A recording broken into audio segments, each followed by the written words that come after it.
The first half of the Summit League season is in the books. How's everybody doing? I'm Jay Elson, and this is Coyote Corner.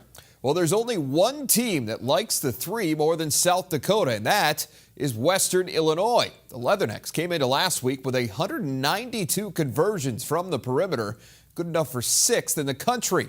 Now, the Coyotes weren't far behind, ranking 14th with 168 triples. So with all that in mind, it seemed pretty fitting that 3 of the previous 4 meetings between the teams had been decided by 3 points or less. This one would not follow that pattern. The Coyotes put up 101 points inside Western Hall a year ago, and they picked up right where they left off. Guess who led the charge? Nicole Seekamp, that's who. Knocks down the jumper off a feed from Kelly Stewart, and a couple of possessions later, Seekamp returns the favor. 3-ball for Stewart, and the lead is 8. Yotes finding success inside, too. Nice move here from Abigail Fogg. She put up a career-best 9 points. South Dakota shot out to a 21-9 lead, but Western shot their way back. Emily Clemens for 3. Then it's Michelle Maher, part of a 14-3 run that helped the Leathernecks get within 1. But the Yotes put their foot back on the gas from there. Seekamp to Stewart again. Kelly led all scorers with 19. Seekamp had a huge night as well. How about some shake and bake? She had that mid-range jumper dialed in, and WIU had no answer. Seekamp tallied 18 points, 10 assists for her 5th double-double of the season. And the Coyotes hit the century mark for the 2nd straight year in Macomb. They win at 102-77. South Dakota had a huge night on the boards, out-rebounding Western Illinois 51-25. 21 of those rebounds came on the offensive end. That led to 25 second-chance points. Yotes back at home Saturday to take on North Dakota State. Remember, the Bison had taken USD to double overtime in Fargo just 2 weeks earlier. But there would be far less drama in this one. Ty Miller helped make sure of that. The senior in rhythm early from outside, drops not 1, not 2, but 3 first-half threes to spark the offense. Miller finished with 11. Seekamp started strong as well, gets the runner to go here. She was 5 for 7 in that opening frame. Coyotes led 42-17 at the half. More from Seekamp to start the second, buries the 3 here. Then on the ensuing NDSU possession, intercepts the pass and takes it in for 2 more. Seekamp led all scorers with 17, her 7th straight game with at least that many. The bench pretty much took it from there. Coyote reserves accounted for 33 points on the day. 8 of those came from Jasmine Trimboli. South Dakota wins its 7th straight in dominating fashion, 80-54. Defense ruled the day for USD in this one, particularly in the first half, where they forced 15 of the Bison's 26 turnovers. They also kept NDSU's top 2 players in check. Marina Whittle and Taylor Thunstead, who combined for 52 points in that first meeting, mustered just 23 on Saturday. With the win, the Coyotes become the first team to reach 8 wins in Summit League play. South Dakota and South Dakota State each have 1 loss. IUPUI and Oral Roberts each 2 games off the pace. They're 6-3. One of the big reasons the Coyotes have been able to stay on top of the standings is their improved play on that defensive end. But how pleased is the head coach? We'll get a read on that next as we sit down for our weekly conversation with Amy Williams. Coyote Corner on Midcoast Sports Network is presented by Dakota Land Honda.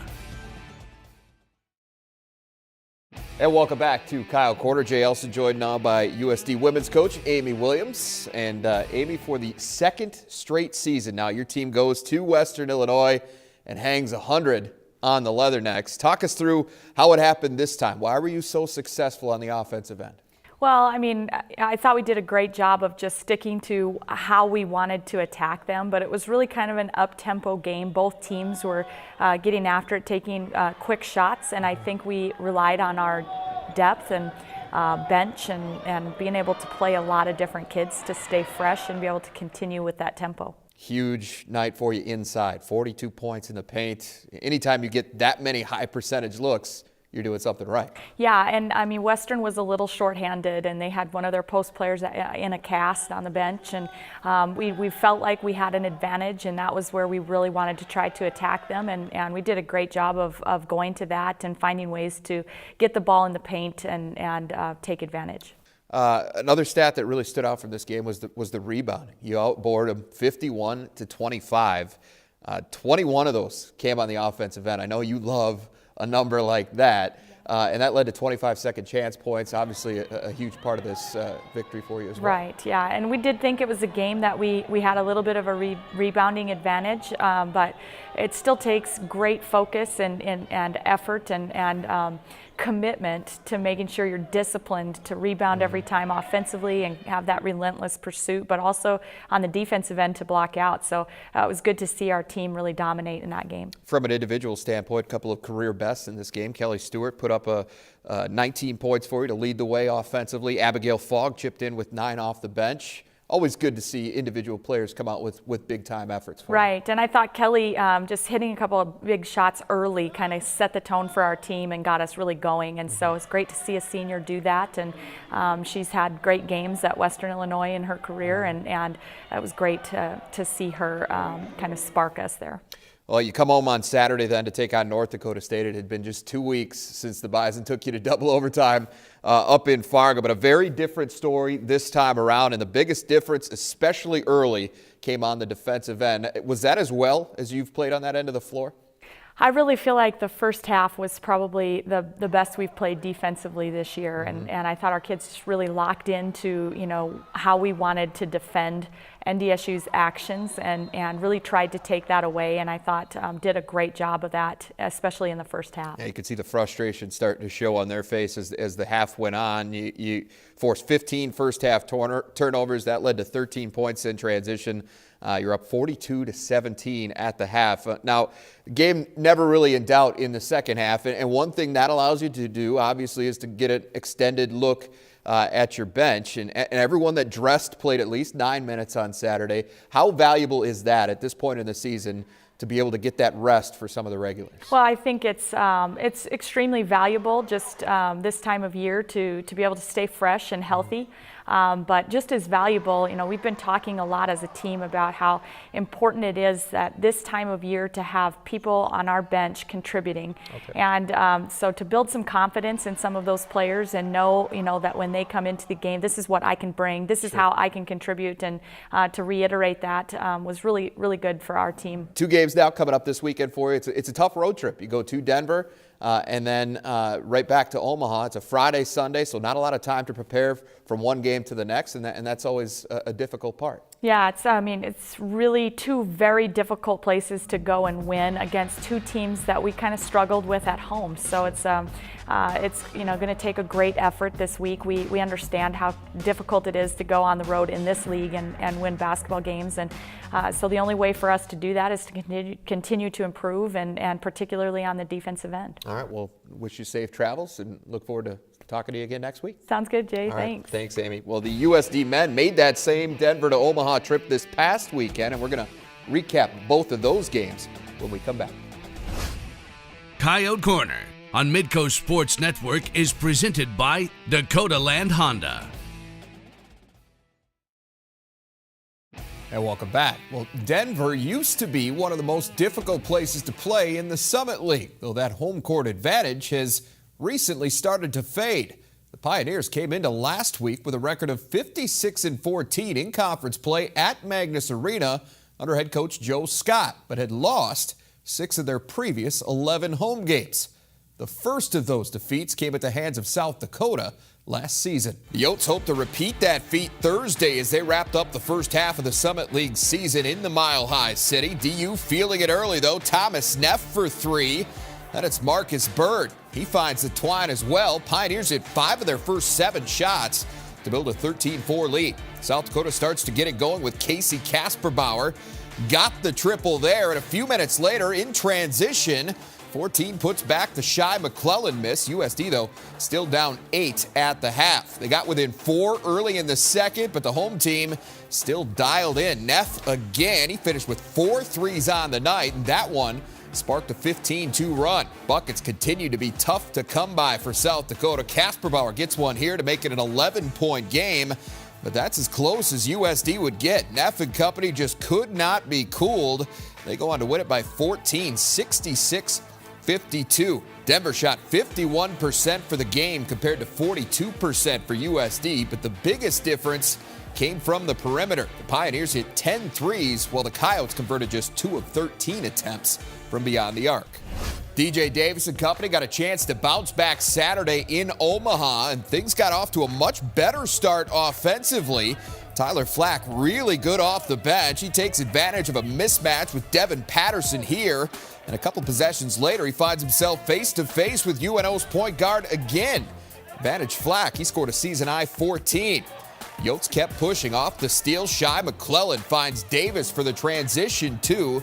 He scored all 12 of his points in the first half. USD led by as much as 6. Back come the Mavs. Tradeon Hollins up and under. Nice finish to knot the game at 30 apiece. Later, Hollins can't get the 3 to go here, but Jake White swoops in to clean up the mess. Plus the foul. White went for 24 on the night.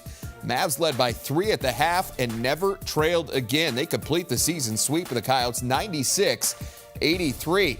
USD shot it a little better than they did in Denver overall, but were under 40% in the second half and finished 2 of 15 beyond the arc. The Coyotes have now dropped 6 of their last 7. They fall to 10-13 overall and 2-7 in the Summit League. Those shooting woes have certainly played a large role in South Dakota's recent slide, so what's it going to take to turn things around? We'll see what the head coach has to say about that after this. Coyote Corner on Midcoast Sports Network is presented by Dakota Land Honda. And welcome back again to Coyote Corner. Jay Elson, Craig Smith, head coach of the USD men. And Craig, the first half of the Summit League schedule comes to a close Thursday night for you in Denver. Such a tough place to play. Obviously, some environmental aspects play into this, unlike anywhere else that you play in the league. But the fact of the matter is things get even tougher when they come out and they're shooting it well from outside. And that's exactly what they did to get you in an early hole. Yeah, they're a very efficient team. They're the best offensive team in the league in terms of field goal percentage. They shoot the 3 well. And, they had a week to prepare for us. They came out on fire, and they were really hitting on all cylinders to start the game. On the other end for you, the offense kind of came and went all night. You got down 9 early. You worked your way back within 5 before the half. They go on a run. You cut it to 4 early in the second half. They go on a run. So why was it that what were they doing that was preventing you from sustaining offensive momentum? Well, they have a unique style of play. The Princeton offense, first of all, you got to be extremely, extremely disciplined, and you got to defend for long possessions, and that's been an issue for us all year. And then on the defensive end, in terms of Denver, they sit in a matchup zone, which is unique to go against. And, we've been struggling on both sides of the ball, quite frankly, but we've really been struggling shooting the ball. And, when you look at the weekend, we go 4 for 28 from the 3. And besides Kasperbauer, we got to be able to find some guys that can consistently help us stretch out the defense. And in the recent 5-6 games, that's been a struggle for us. Well, the offense got off to a much better start in Omaha than on Saturday. Certainly the style of play had something to do with the way things were in Denver and Omaha in terms of why things were so different. But how did you feel about the energy that your guys came out with in that first half? I thought our guys had really good energy for the whole game, quite frankly. We started out very well, and really, it was kind of a back and forth game the whole first half, and we were up 6 late in the first half, and they finished the half on I believe it was an 11-2 run in the last 2:15 or so, 2:07 I think it was. And we got to be able to finish halves. We got to be able to start the second half. Starting halves has been, the second half in particular, has been a bit of an issue for us. We stopped them the first 2 possessions, and then they scored 6 of their next 7. And we took some quick shots on the offensive end that led into their transition game, had a couple costly turnovers, but we battled back and cut it to 1 at about the 14-minute mark. And we get assessed a technical foul. and they get, they convert both free throws, they get an and one, and then they really extended on us, and we didn't have an answer for them. Hurt us too. Davis gets in foul trouble, and Flack gets in foul trouble, and those two guys I thought played extremely well, and that was an issue for us. Yeah, those guys combined for 26 points. They were 10 of 14 from the floor. They both foul out early. I think DJ was about 10 minutes to go in the game. Tyler's about 5.5 minutes to go in the game. And how does that change the way things are going when those are your two best options? Well, Davis has been, certainly our best defensive player, and he's been very, very consistent on offense. You just know what you're going to get out of him. I mean, every night it's 5 for 7, 5 for 8, 4 or 5 rebounds, 2-3 assists, and you just see steady Eddie. You just know what you're going to get. He's in league play, him or Kasperbauer has led us some minutes played. And then Flack is starting to play a lot better. Tyler has had an excellent game against Omaha. He was a force inside. We can play him at the 4 or the 5. And he's really starting to elevate his game. And so when you lose your most efficient guys out there, certainly that's and we can defend in the post one-on-one a lot more readily when Tyler's in the game. So it definitely had an effect, but that's why you have a team, and other guys got to step up in those situations. Finally, this weekend, now you get to come home, and that's always good news. Start a 3-game homestand with Fort Wayne on Thursday, Oral Roberts on Saturday. How do you get those things started in time against a Don's team that's playing very well? Fort Wayne's very, very good. They're probably the hottest team in the league right now. Max Landis is really, really playing for them, and the Contra kid, the freshman, is really playing well. We're going to have to play really good basketball on Thursday to come out on top. And then Oral Roberts, Obi Amagano is the preseason player of the year, and he can really, really get it going. They got some youth as well, so you see some young mistakes. But, we're just in a position we got to certainly prepare for them, but we got to keep getting better and show signs of improvement and come out and find a way to earn victory on Thursday. All right, well, thanks much for your time. Good luck to you this week. We'll see you Thursday night for that game here on Midco Sports Network. Well, one Coyote spent part of her summer playing for her country. Abigail Fogg will share a little bit about her experience in South Korea next. Coyote Corner on Midco Sports Network is presented by Dakota Land Honda. And welcome back. Well, there's nothing quite like representing your country, and that's something USD junior forward Abigail Fogg now knows all about.